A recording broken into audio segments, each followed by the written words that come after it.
Hi, welcome back to Glam It, and today I'm going to be talking about going cruelty-free or becoming cruelty-free. I'm just going to give you a couple tips and tricks because it's not the easiest thing in the world, but it's definitely doable, and I think it's worth it. So, the first thing is, like, most big brands do test. I don't know if that's, like, accurate, but, like, L'Oreal, Maybelline, those kind of brands that you see everywhere, they do test. So it's harder to find like big brands that don't test, but there are a lot of good ones like Too Faced, Kat Von D, that kind of thing. But basically what you need to do to be cruelty-free is you have to do your research. There's plenty of like different apps and blogs and websites that you can go to find the information you need. And specifically, towards the beginning I used an app. It's called Leaping Bunny, and like it's semi-helpful because it does have a lot of good brands that are cruelty-free on there, and you can just type in a name and it'll tell you if it is or isn't cruelty-free. But there's a lot of brands that aren't on there either because I don't know if it updates all the time or not.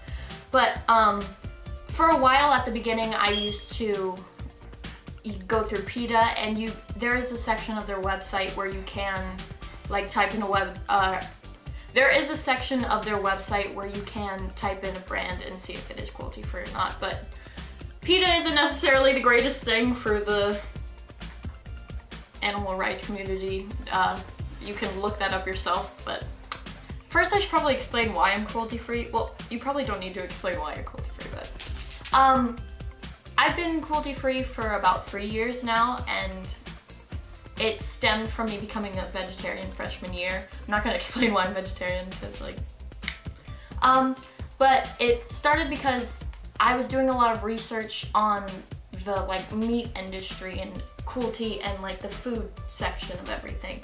And then I came across like numerous videos about like animal testing for like makeup products and shampoo, conditioner, all that stuff. So it just didn't seem like something I was okay with using. So it's a personal preference pretty much, like if you want to partake in that.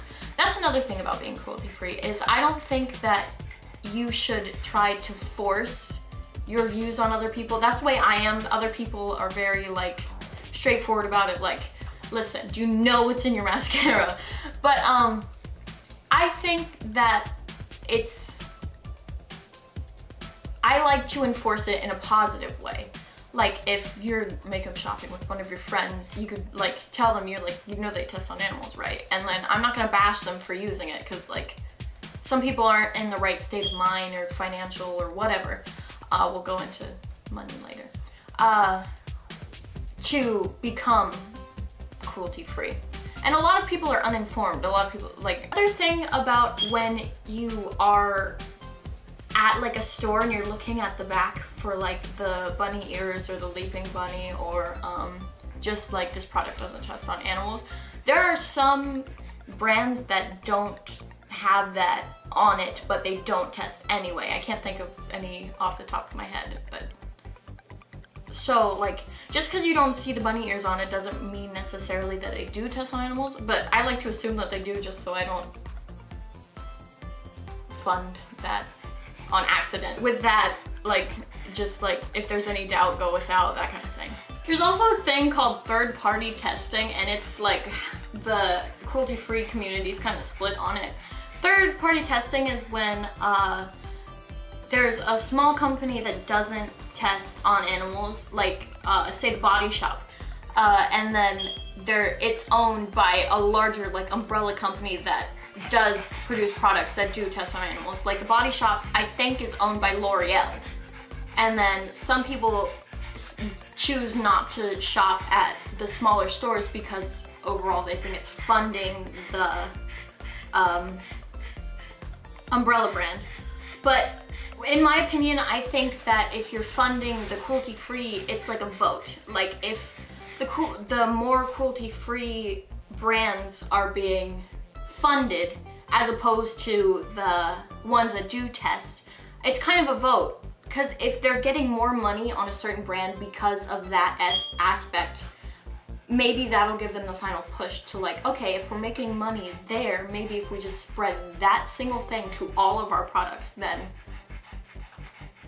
there you go. And some people think that going cruelty free, you have to like go out and buy like Kat Von D and like Too Faced, Tarte, all that. But there are equally like the same amount of like cruelty free brand, high-end brands and like drugstore brands. Like Wet n Wild's a great one. Like I live on like their bronzer and highlighter and that kind of stuff. NYX is one. Milani, that kind of thing. And then I said the high-end ones, but like you can find them anywhere. It's just research. Elf is cruelty free. Elf is cheap. Elf is great. My gosh, I have a lot to say about that. Another thing people don't think about for cruelty reasons is brushes. A lot of brushes have like real animal hair, and I don't use those. There's a lot of synthetic brushes that are great, like Real Techniques. Elf has a lot. Also with synthetic brushes, I feel like it's more like hygienic anyway, and they like clean better and that kind of thing.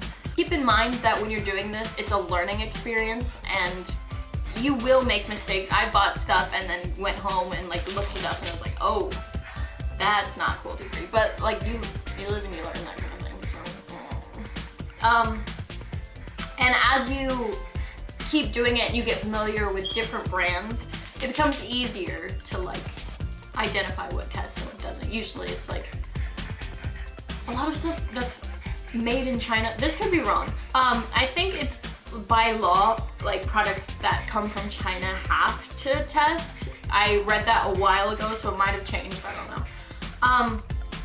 But also if you are doing this and you keep making mistakes and you keep like going without things because you don't know what tests and what doesn't, if you get discouraged, you just have to think about what you're doing. You have to think like, there's a reason I'm going through all this trouble. Like the trouble you're gonna go through to become cruelty free is way less than the trouble that the animals are going through.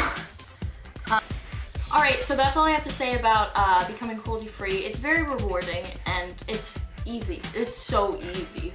Once you learn what you need to do, then do what gets done. Yeah, you do it. And also, like, I don't even miss the products that I can't use. Like MAC, I don't care about MAC by like, I don't live with you. Yeah, honestly. But yeah, in all, it's just rewarding in a sense. And if that's not your jam, you do your life. So I hope I provided some sort of insight on this issue at all as a whole. So thanks for watching. See ya in the future. Bye.